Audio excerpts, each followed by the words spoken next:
So I'm a used car dealer, and I sell cars that are $5,000 and under. And lately, the market has been very, very, very weak. We've been slower, but a lot of other car dealers have also been slower. So we've been able to actually go in and buy more cars at auction for a lot lower prices than what we have been over the last 6 months. Now, we're really stuck between a rock and a hard place, because even though we're able to go buy more cars for a cheaper price, well, it might not even matter, because we bring them here and it might be more difficult for us to sell them. But I'm always looking for opportunity. I'm a small business owner, and the opportunity right now is at auctions, and is for us to be buying cars.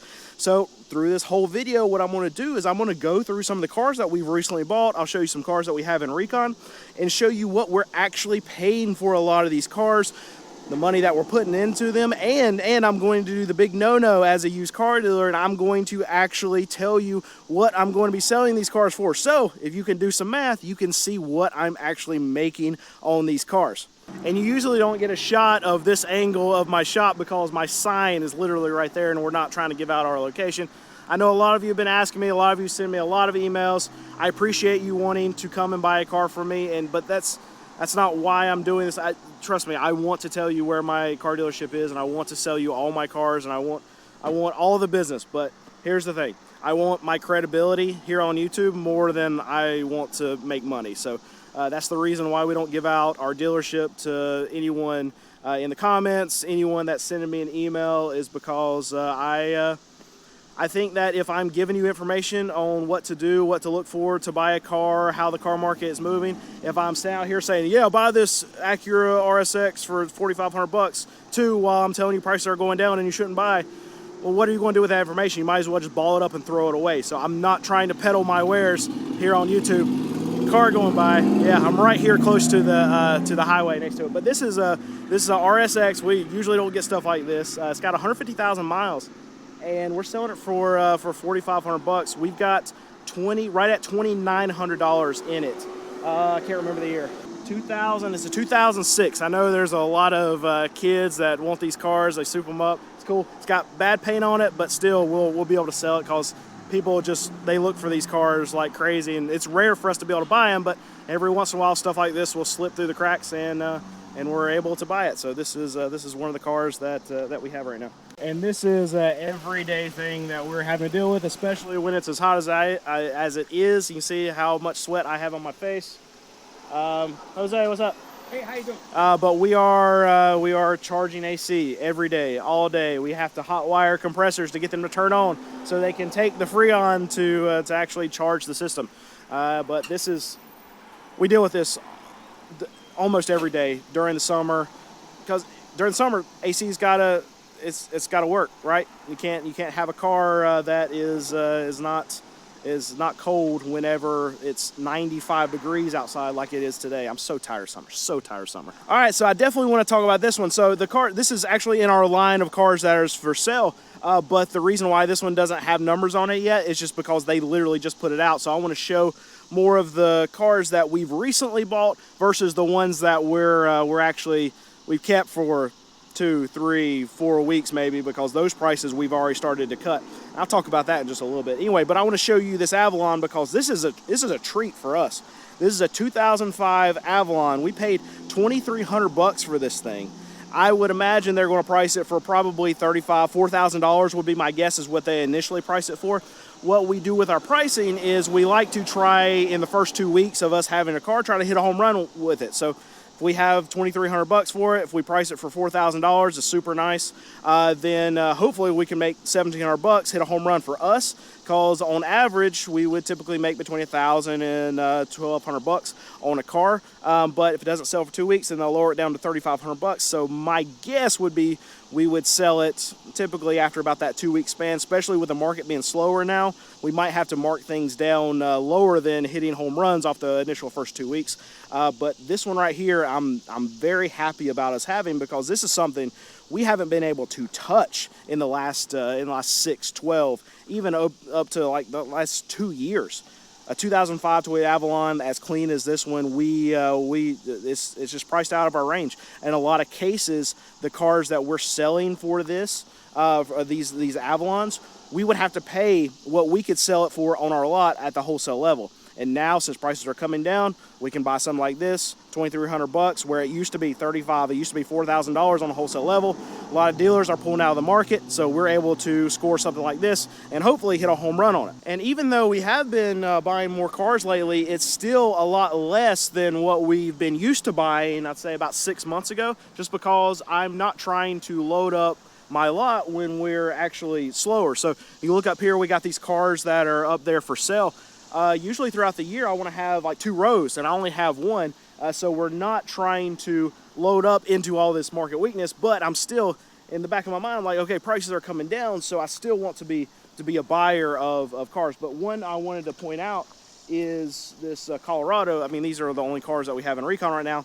One, our guys are doing a good job getting them out, but 2, I pulled them back for a couple weeks, and at this point, we've been picking up a little bit this month. So I don't know about you, but I get spam calls and spam emails all the time. That's when I realize my data's out there and it's being passed around without me even knowing it. And that's why we've partnered with Incogni, a data removal service from Surfshark that helps you get your personal info out of those shady data broker databases. You don't have to send emails, file requests, or figure out who's got your info. Incogni does it all automatically. They send legal removal requests on your behalf, and you can track the progress in real time. It helps reduce spam calls, junk mail, creepy ad targeting, and even lowers your risk of identity theft. If you've ever wondered why strangers know too much about you, this is why. Visit www.incogni.com/realdeal and use code REALDEAL to get an exclusive discount. Or you can click the link in the description. Protect your privacy before it becomes a problem. Try Incogni today.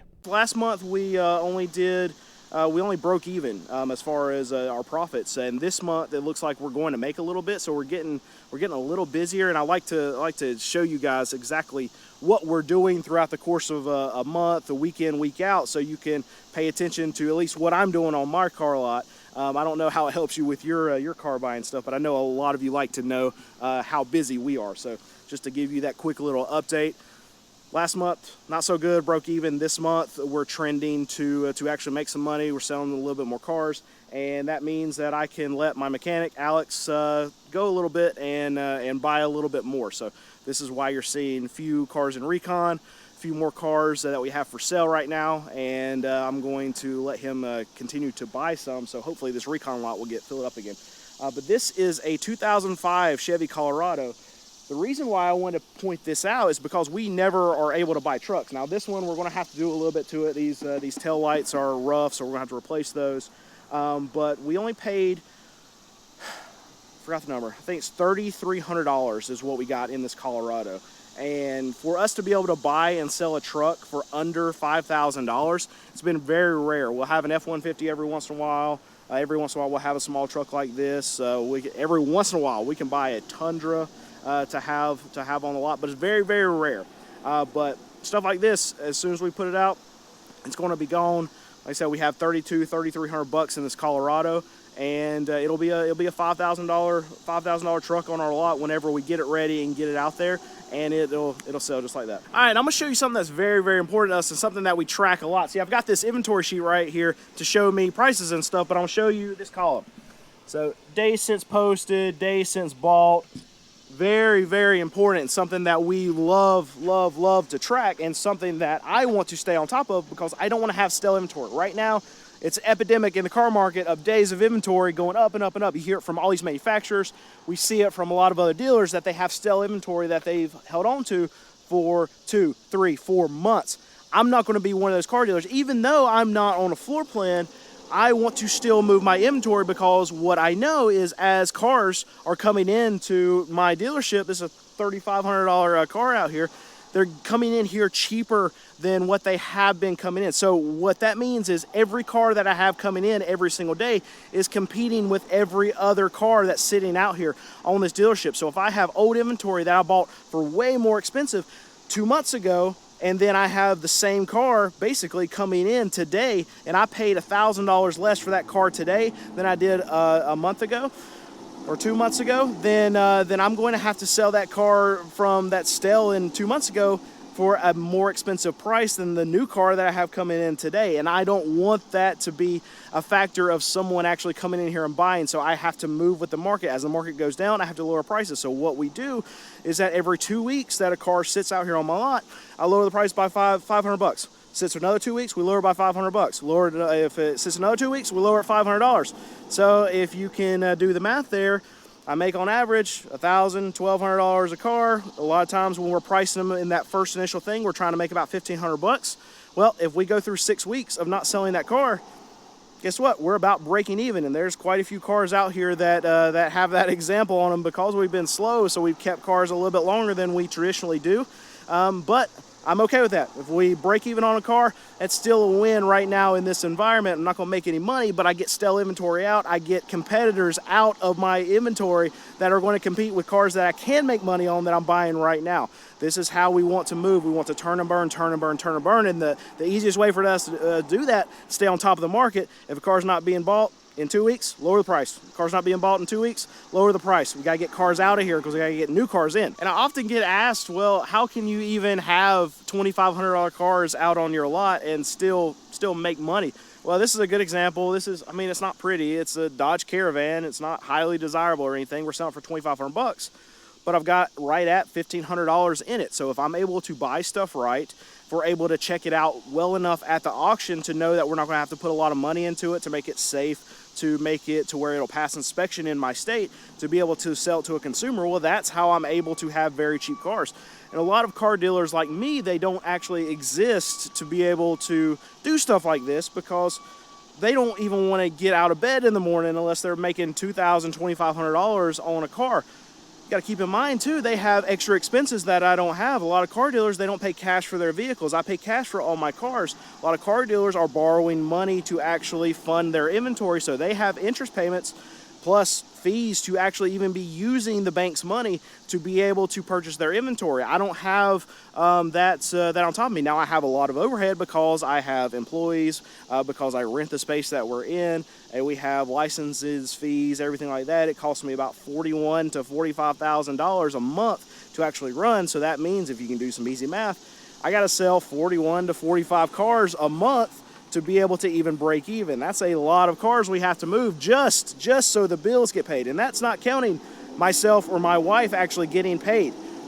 We're not part of payroll here, so we have to be able to make more than that so I can take my paycheck, so I can go pay my bills for my family, stuff like that. But this is how we do it where other car dealers can't, is because we have this van, we got $1,500 in it, we checked it out well, and we can sell it to a consumer for $2,500. Customer gets a good deal.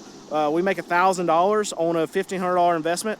That's great. I mean, if you could do that in any line of business, that's fantastic money. It takes us a lot of work, and it takes us a lot of payroll, and it takes us a lot of expertise in doing it for 14 years myself, buying these kinds of vehicles for over 14 years to know the ins and outs and know what will sell and at what price point, and what the common fixes are on a lot of these high mileage vehicles. You got to think too, a lot of these cars that are out here, they're higher mileage. That's how I can exist in this niche, is by being able to buy higher mileage stuff, knowing what checks out, what doesn't, what I have to fix on it.